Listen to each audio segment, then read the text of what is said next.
வணக்கம். தமிழ் நூலகத்தின் ஒளி செய்திகளுக்குள் உங்களை வரவேற்கின்றோம். வணக்கம். செய்திகள். புலிக்கொடியும் தமிழ் மேதாவிகளின் கருத்தும். தமிழர்கள் பல போராட்டங்களை சுதந்திரத்துக்காய் அன்றாடம் உலகளவில் செய்கின்றோம். கடந்த 60 வருடங்களுக்கு மேலாக அது தமிழ்நாடு தொடக்கம் அமெரிக்கா வரைக்கும் நடைபெறுகின்ற விடயம். தமிழர்களின் போராட்டங்கள் இலங்கை தீவை விட வேறு இடங்களில் நடைபெற்ற அனைத்தும் அமைதி வழியில் அந்த நாடுகளின் சட்ட திட்டங்களை மதித்து செய்தோம். ஆனால் எம்மை யாராவது மதித்து அவற்றை நிறைவேற்றி இருக்கின்றனரா? எமது அமைதி வழி போராட்டங்களுக்கு கிடைத்த பரிசுதான் என்ன? எமது போராட்டங்கள் பிரச்சனைகள் சர்வதேசத்துக்கு உண்மையில் சென்றடையவில்லையா? எமக்கு கிடைத்த பரிசு எமது இனத்தை அளிக்கும் போது சர்வதேசம் ஸ்ரீலங்காவுக்கு உதவி செய்தார்கள். எமது போராட்டங்கள் தமிழர்கள் பலரை விட சர்வதேசங்களுக்கு நன்கு தெரியும். அப்படியாகில் எமது போராட்டம் ஏன் எடுபடவில்லை? எமது மேதாவிகள் சிலரின் மடமைத்தனமான திட்டங்களே இதற்கு முக்கிய காரணம். அமைதி வழி போராட்டம் என்பது மற்றவர்களை நாம் கெஞ்சி கேட்பது போன்றது. அப்படி கேட்கும் போது அவர்கள் கேட்க வேண்டும். கேட்கவில்லை என்றால் நாம் கெஞ்சுவதில் பலனில்லை. 60 வருடத்துக்கு மேலாக தமிழர்கள் சர்வதேச உலகிடமும் தமிழ்நாட்டு ஆக்கிரமிப்பு இந்தியாவிடமும் கெஞ்சியே வந்தோம். இவர்களுக்கு எம் மீது அக்கறையோ அன்போ இல்லை. அதனால் அவர்கள் நாம் கெஞ்சி கேட்டவைகளை கொடுக்க முன்வரவில்லை. இங்குதான் தமிழர்கள் ஒன்றை புரிய வேண்டும். மேதாவி தமிழர்கள் பேசுகின்ற விடயம் மேற்குலகில் தமிழர்கள் ஊர்வலம் நடத்தும் போது புலிக்கொடியை பிடித்து செல்வதால் கூட்டம் சேராமல் போகின்றது என்கின்றனர். புலிக்கொடியை பிடிப்பதை நிறுத்தி கூட்டம் சேர்த்தால் பலர் வருவார்கள், கலந்து கொள்வார்கள் என்கின்றனர். ஒரு இனத்தின் அடையாளம் எமது உடலில் எழுதியிருப்பதில்லை. அப்படி எழுதியிருக்கும் எனில் கொடி தேவையில்லாத ஒன்று. புலிக்கொடியை தாங்கி செல்வதால் தான் அங்கு நாங்கள் தமிழர்களாய் அடையாளப்படுத்தப்படுகின்றோம். அங்கு நடக்கும் போராட்டம் தமிழர்கள் செய்கின்றார்கள் என்று தெரியும். இதை தவிர்த்து அந்த கொடியை பிடித்து போராட்டம் செய்ய தயங்கும் நபர்கள் கையாளாகாதவர்கள். ஒரு இனத்தின் விடுதலைக்காய் போராட்டம் நடத்துகின்றோம். அந்த இனத்தை பிரதிநிதித்துவம் செய்யும் கொடியை நாம் எடுத்துச் செல்வதில் என்ன தவறு? இந்த மேதாவிகளிடம் இருக்கும் பிரச்சனை கொடி இல்லை. அந்த கொடி தமிழீழ விடுதலை புலிகளை பிரதிநிதித்துவம் செய்கின்றதோ என்கின்ற விளக்கம் இல்லையே. இப்படியான ஒரு கொடியை பிடித்து அமைதி வழி போராட்டம் செய்ய அஞ்சும் எமக்கு எப்படி விடுதலை கிடைக்கும்? இன்று வரை தமிழர்கள் செய்த அமைதி வழி போராட்டம் லட்சத்துக்கு மேல் எதிலாவது ஒன்றில் எமக்கு தீர்வு கிடைத்துள்ளதா? தமிழர்கள் ஆயுதம் வாங்க செலவு செய்த பணங்களை விட அமைதி வழி போராட்டத்துக்கு உலகம் எல்லாம் செலவு செய்த பணம் தான் அதிகம். ஆனால் எமக்கு தீர்வு எம்மை சிறு விடயத்தில் கூட எவரும் செவிமடிப்போ கேட்கவும் இல்லை. இதுதான் அமைதி வழிக்கு கிடைத்த பரிசு. நாம் அமைதி வழி போராட்டத்துக்கு இவர்கள் செவிசாய்க்கவில்லை என கூறி வீதியில் 1000 கடைகளை அடித்து நொறுக்கி இருந்தால் அன்று கேட்காவிட்டாலும் இனி இப்படியொன்று தமிழர்கள் செய்துவிடக் கூடாது என்று அதன் பின் தமிழர்கள் அமைதி வழி போராட்டம் நடத்தும் போது மதிப்பிருப்பார்கள். அவர்களுக்கு தமிழர்களின் பொறுமையின் முடிவு தெரிந்திருக்கும். தமிழர்கள் இளிச்சவாய்கள் என்பது இவர்களுக்கு நன்கு தெரியும். அதனால் தான் எமது அமைதி வழி போராட்டங்களை இவர்கள் மதிப்பதில்லை. நாம் இன்னும் கோடி அமைதி வழி போராட்டம் செய்தாலும் இவர்கள் மதிக்கப் போவதில்லை. இன்றும் பல பேர் நாம் நினைக்கின்றோம் எம்மை இவர்கள் சிறிது சிறிதாக மதிக்க தொடங்குகின்றார்களோ என்று. இப்படியான சிந்தனைகள் முற்றிலும் தவறான பார்வையே. இவர்கள் நடவடிக்கைக்கு ஸ்ரீலங்கா ஒத்துவராத போக்கை கையாளும் போது இவர்கள் எம்மை பகடை காய்களாய் பாவிக்க பார்க்கின்றனர், அவ்வளவுதான். அன்பான தமிழர்களை பலர் நமது இயலாமையை போலி காரணங்கள் கூறி மழுங்கடிக்க பார்க்கின்றனர். உண்மையான தமிழர் சுதந்திரம் பெற வேண்டும் என்கின்ற உள்ளம் இருப்பவர்கள் இப்படியான காரணங்களை கூறி பின்னிக்க போவதில்லை. இவை போலி மேடை பேச்சுகள். தமிழர்களின் சுதந்திரத்துக்காகவும் தமிழர்களின் கட்டமைப்புகளை பலப்படுத்தவும் தமிழர்களின் கொடியான புலிக்கொடி இல்லாமல் அவற்றை பிரதிநிதித்துவம் செய்ய முடியாது. புலிக்கொடியை பிடித்து போராட்டம் செய்ய அஞ்சுகின்றவர்கள் தனது நோயுற்ற தாயை தனது கரங்களால் தூக்கிச் செல்ல அஞ்சுகின்ற கல் நெஞ்சக்காரர்களை போன்றவர்கள். அவர்கள் இன்று இல்லை என்றும் தமிழர் விடுதலைக்காய் வியாக்கியானம் பேசும் பங்குதாரர்களாகவே இருப்பார்கள். ஆட தெரியாதவன் மேடை சரியில்லை என்று கூறுவதை போன்றவர்கள். உலக நாடுகள் எம்மை இன்றும் மதிக்கவில்லை, இனியும் மதிக்காது. இவர்களோடு முட்டி மோதும் பக்குவத்தை கற்றுக்கொள்ள வேண்டும். அப்படியான மாற்றங்களை இந்த நாடுகளை திரும்பி பார்க்க செய்யும். சட்டங்களையும் சம்பிரதாயங்களையும் இவர்கள் தமிழர்களின் முதுகில் குத்தும் போது கடைபிடிப்பதில்லை. நாமும் அவர்களைப் போல் பழக்கங்களை கற்றுக்கொள்ள வேண்டும். இல்லையெனில் வருகின்றவர்கள் போகின்றவர்கள் எல்லோரும் தமிழர்கள் முதுகில் குத்துவது வரலாறாக நீண்டு செல்லும். இனம் என்கின்ற சரியான பிணைப்பும் ஒழுக்கமும் பற்றும் சரியாக இருக்குமெனில் அந்த இனம் பின்னடைவுகளையும் தோல்விகளையும் சந்திக்கும் நேரம் அதை எவ்விதத்திலும் போராடி வெற்றி கொள்ளும் எண்ணம் தான் வரும். மாறாக போலி காரணங்களை கூறி புறக்கணிக்கும் எண்ணங்கள் என்றும் வரப்போவதில்லை. புலிக்கொடி என்பது தமிழர்களின் கொடி. புலிக்கொடிதான் நமது முன்னோர்களின் கொடியும். புலிக்கொடிக்கும் புலிகளுக்கும் தொடர்பு என வர்ணித்து உங்கள் இனத்தையே கேவலப்படுத்தாது ஒன்றாய் தமிழர்களாய் அணிசேர்ந்து இன விடுதலைக்காய் போராடுங்கள். புலிக்கொடி தமிழர்களை பிரதிநிதித்துவம் செய்கின்ற காரணத்தினால் தமிழர்களின் தேசிய தலைவர் மேதகு பிரபாகரன் தமிழீழ விடுதலை புலிகளுக்கும் கொடியாக்கினார். எமது மேதாவிகள் இனி சரியாக புரிந்து கொள்ள வேண்டும். புலிக்கொடியை எந்த நாடாவது ஏற்றுக்கொள்ளவில்லை என்றால் அவர்கள் தமிழர்களை ஏற்றுக்கொள்ளவில்லை என்பதை புரிந்து கொள்ள வேண்டும். புலிக்கொடியை ஏற்றுக்கொள்கின்றவர்களே தமிழர்களை ஏற்றுக்கொள்வார்கள் என்பதை தெளிவாக புரிந்து வெட்டி பேச்சு பேசுவதை நிறுத்தி உணர்வு பூர்வமான எமது விடுதலைக்காய் ஒன்றிணைந்து உழையுங்கள். அதுவே இனத்தின் மீதான பாசத்தை உறுதிப்படுத்தும். கிழக்கு மக்களுக்கு தவறான பார்வை உருவாக தமிழ் தேசிய கூட்டமைப்பின் நடவடிக்கை முக்கிய காரணம். தமிழர்களை பிரித்தாழ்வதில் எதிரிகள் வெற்றி கண்டு வருகின்றனர். ஆனாலும் அவர்களின் வெற்றிகளுக்கு நாமே முக்கிய காரணம் என்பதுதான் சோகமான செய்தி. தமிழ் தேசிய கூட்டமைப்பு தனது முழு செயல்பாடுகளையும் தமிழீழம் கிழக்குக்கு மாற்றி அந்த மக்களின் மனங்களை வெற்றி கொள்ள வேண்டும் என தமிழ் நூலகம் பலமுறை செய்திகளின் ஊடாக வலியுறுத்தி வருகின்றோம். இவர்களும் கேட்பதால் தெரியவில்லை. ஆனால் எதிரிகள் சரியாக எமது பிரச்சனைகளை ஆராய்ந்து அதற்கு ஏற்ற வகையில் காய்களை நகர்த்தி தமிழர்களை வெற்றி கொள்கின்றனர். சாதாரண தமிழர்கள் எவரும் பிரதேசவாதம் என்கின்ற மடமைத்தனமான சிந்தனைக்குள் அகப்படவில்லை. ஆனால் அதிகார வர்க்கமும் அரசியல்வாதிகளும் தங்களின் சுகங்களை உறுதி செய்வதற்காய் தமிழர் ஆக்கிரமிப்பு அரசுகளின் பண ஆசை பதவி ஆசையை முன்னிறுத்தி மக்கள் மத்தியில் விஷத்தை பரப்புகின்றனர். இன்று தமிழ் தேசிய கூட்டமைப்பு பல விடயங்களில் நீண்டகால சமூக கட்டமைப்புகளை பலப்படுத்தும் திட்டங்களில் சரியாக செயல்படவில்லை என்பது அவர்களின் பல நடவடிக்கைகள் வெளிச்சம் போட்டு காட்டி நிற்கின்றன. தமிழீழத்தின் இதய பூமியான கிழக்கில் பிரதேசவாதம் என்கின்ற விஷயத்தை மிக தீவிரமாக எதிரிகள் பரப்ப தமிழ் தேசிய கூட்டமைப்பு வலி சமைத்து கொடுக்கின்றது. தமிழர்கள் நாம் ஒருமையுடன் இருந்து எமது தாயகத்தை வெற்றி கொள்ள வேண்டுமெனில் நாம் ஒருமையுடன் இருக்க வேண்டும். எமக்கு எதிரிகள் பரப்புகின்ற பிரதேசவாதம் என்கின்ற விஷயத்தை நாம் உண்ணாமல் இருக்க வேண்டும். தமிழர்களை சுற்றி மிக பெரும் சதிவலைகள் பின்னப்படுகின்றன. அந்த சதிவலைகளில் பலர் தம்மை இணைத்துள்ளனர். அன்பான தமிழர்களே, எமது ஒருமை, எமது தேசம், எமது இனம் இதில் எவற்றையாவது ஒன்றை பலவீனப்படுத்தும் நோக்கில் யார் செயல்படுகின்றார்களோ அவர்கள் துரோகிகள். அவர்களை நாம் யாராகிலும் தூக்கி எறிய கற்றுக்கொள்ள வேண்டும். விடுதலை என்பது எமது இனத்துக்கும் எமது முன்னோர்கள் ஆண்ட நிலத்துக்கும் ஆனது. இதில் நாம் ஒருமையுடன் இருந்தாலே வெற்றி கொள்ள முடியும். இல்லையெனில் இனவாதிகளும் மதவாதிகளும் எம்மை பலவீனப்படுத்தி எமது தேசத்தை அபகரித்து விடுவார்கள். நாம் ஒன்றும் இல்லாதவர்களாய் அகதியாய் வாழ்வோம். எமது இனம் விரட்டி அடிக்கப்படும். இன்றும் தமிழர்களின் கிழக்கு பகுதிகளில் இனவாதிகளும் மதவாதிகளும் செய்யும் நில அபகரிப்பை தடுக்கும் எந்தவித நடவடிக்கையும் செய்யும் அளவுக்கு பிரதேசவாதம் பேசும் சிங்கள கைக்கூலிகள் பலம் உள்ளவர்களாக காணப்படவில்லை.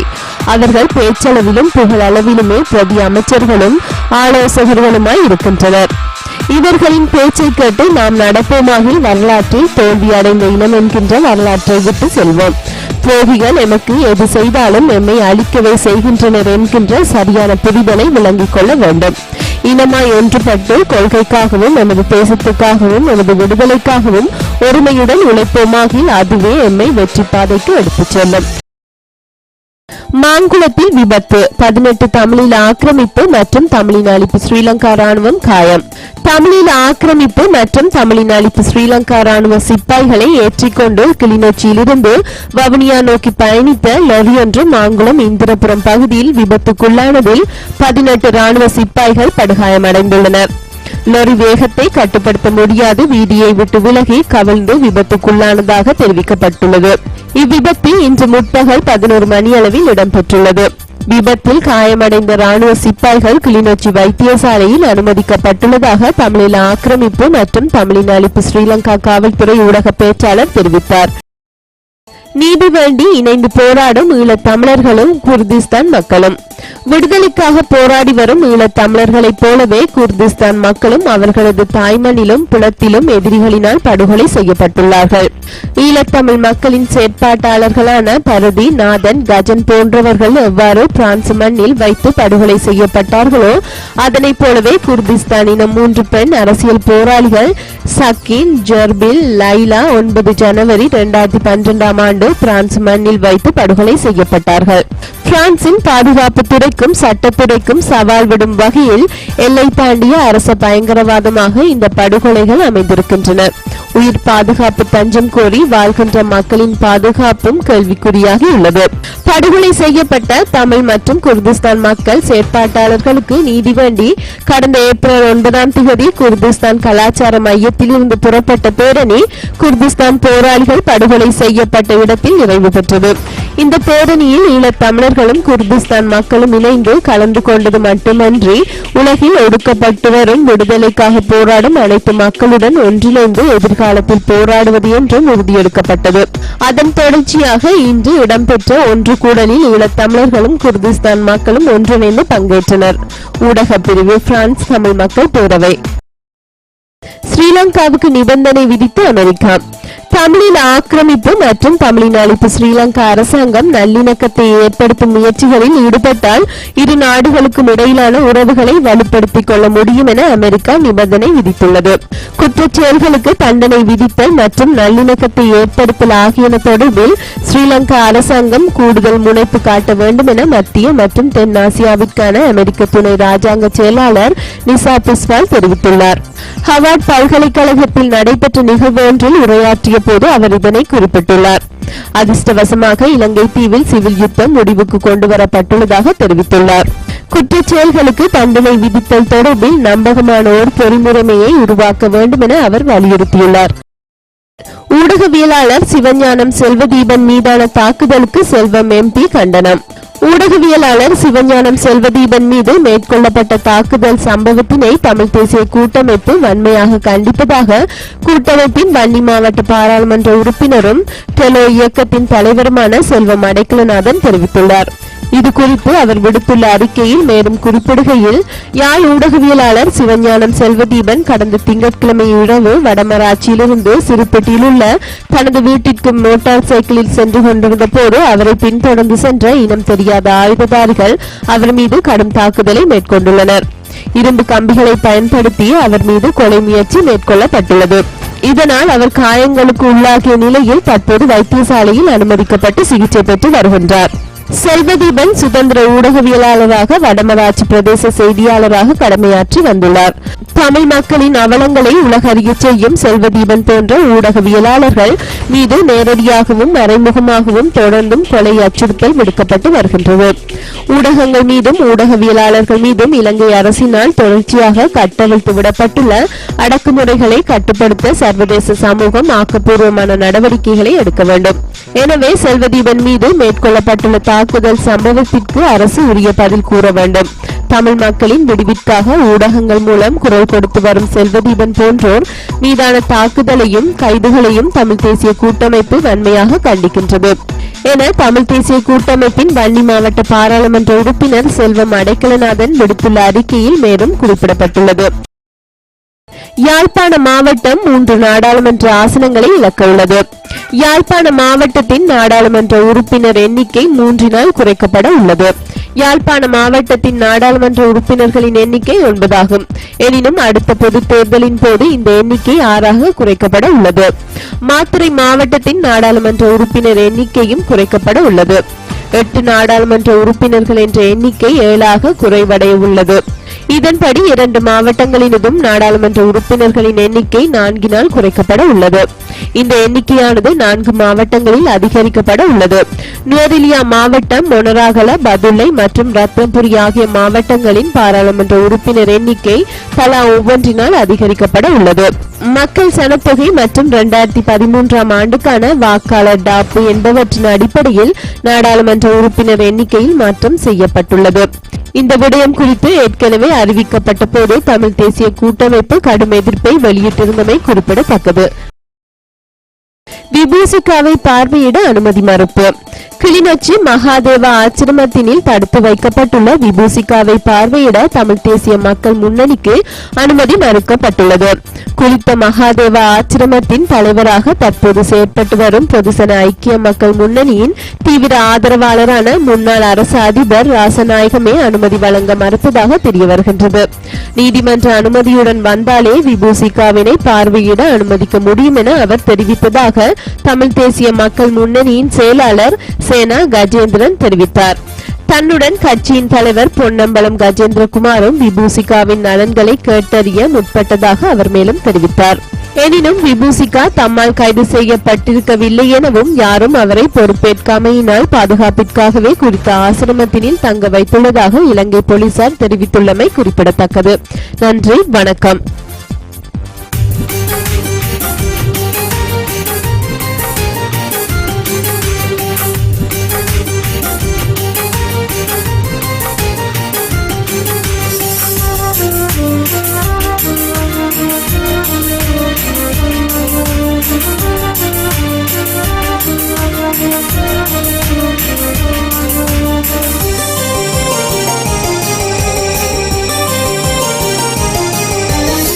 தளபதி தீபம் தமிழறிவாளம், தளபதி தீபம் தமிழறிவாளம், தடைகளை நொறுக்கிய தனி பெரும் வீரம். தளபதி தீபம் தமிழறிவாளம், தடைகளை நொறுக்கிய தனி பெரும் வீரம். அலையலையாக இவன் படையெடுப்பான், கொலைவரி சிங்களன் கதையினை முடிப்பான். அலையலையாக இவன் படையெடுப்பான், கொலைவரி சிங்களன் கதையினை முடிப்பான். மாவீரம் எங்கள் மாவீரம், வீர தளபதி தீபம் எங்கள் வீர தளபதி தீபம்.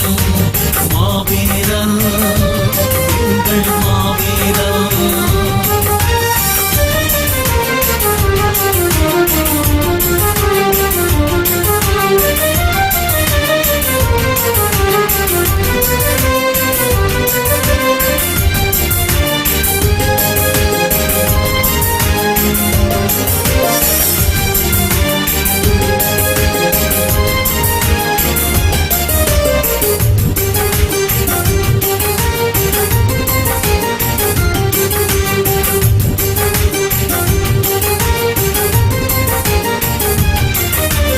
கெடுதலை செய்த படுகொலை கயவனை விடுதலை களத்தில் வீழ்த்திய வெடியவன்.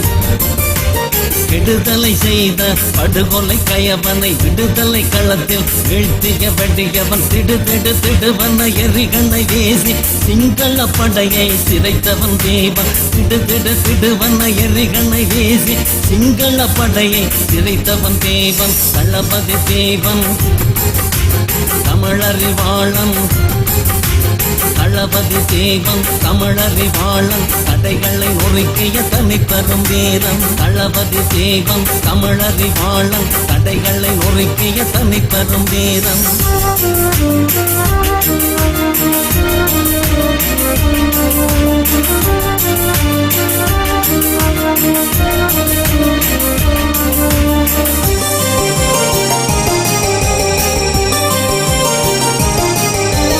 செருக்குடன் எடுக்க இளமையின் அழகு, பொறுப்புடன் நடக்கும் போர்க்குண நெருப்பு. செருக்குடன் எடுக்க இளமையின் அழகு, பொறுப்புடன் நடக்கும் போர்க்குண நெருப்பு. தட தட தடவன தகரிகள் ஒருங்கிட கொடியவன் படை விழா அடித்தவன் தேவன். தட தட தடவன தகரிகள் ஒருங்கிட கொடியவன் படை விழா அடித்தவன் தேவன். தளபதி தீபம் தமிழறிவாளம், தளபதி தீபம் தமிழறிவாளம், தடைகளை நொறுக்கிய தனி பெரும் வீரம். தளபதி தீபம் தமிழறிவாளம், தடைகளை நொறுக்கிய தனி பெரும் வீரம்.